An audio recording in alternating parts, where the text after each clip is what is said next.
আজকে আপনাদের তৈরি করে দেখাবো মাওঘাটের স্টাইলে ইলিশ মাছের লেজ ভর্তা।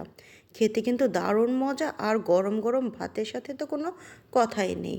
তো কিভাবে তৈরি করলাম পুরো ভিডিওতেই দেখে নিন। তো সবার প্রথমে আমি এখানে ইলিশ মাছের লেজ নিয়েছি। তো এখন এই লেজের মধ্যে দিয়ে দিব হাফ চামচ হলুদের ফাঁকি আর হাফ চামচের একটু কম মরিচের ফাঁকি, আর অবশ্যই স্বাদ মতো লবণ দিয়ে দিতে হবে। তো এখন এই সবগুলো উপকরণ খুব ভালোভাবে এই ইলিশ মাছের লেজের সাথে মাখিয়ে নিতে হবে।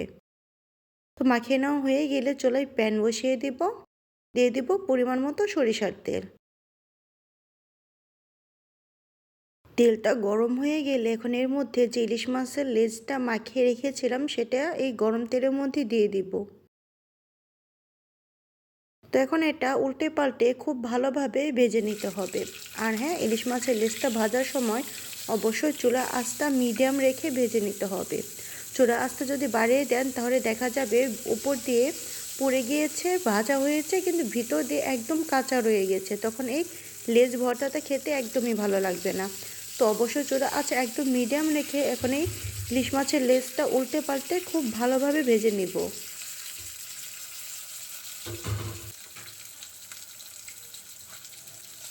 এই তো ইলিশ মাছের লেজ খুব সুন্দর করে ভেজে নেওয়া হয়ে গিয়েছে। তো এখন এটা আমি নামিয়ে নিচ্ছি।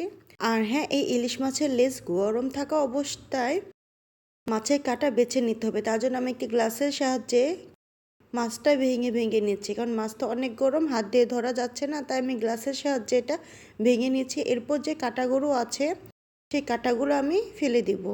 তো মাঝখানে কাঁটাটা ফেলে দিলাম। এরপর যে উপরে ভিতরে যে ছোটো ছোটো কাঁটাগুলো ছিল সেটা আমি হাত দিয়ে বেছে বেছে ফেলে দিচ্ছি।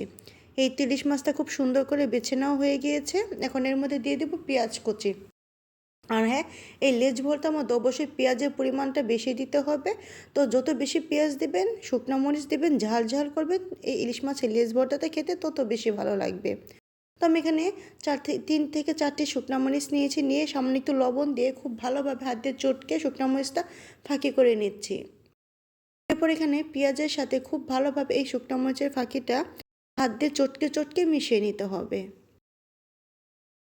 লেজ ভর্তাটা বানানোর সময় এই ইলিশ মাছের সাথে যে পেঁয়াজ আর শুকনো মরিচটা দিবেন, খুব ভালোভাবে এটা হাত দিয়ে চটকে মাখিয়ে নেবেন, তাহলে দেখবেন মাছের এই ভর্তার স্বাদ অর্ধেক বেড়ে গিয়েছে।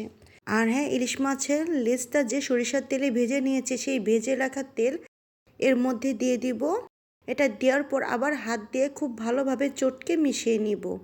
এখন আবার এই সবগুলো উপকরণ আবার হাত দিয়ে মাখিয়ে নিব।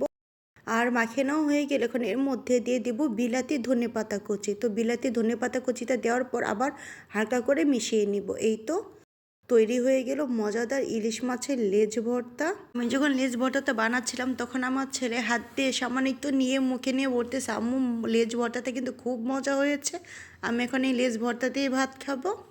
তো আপনার বাসায় অবশ্যই একবার ট্রাই করবেন এভাবে ইলিশ মাছের লেজ ভর্তা তৈরি করা। সত্যি বলছি আপনাদের খুব ভালো লাগবে।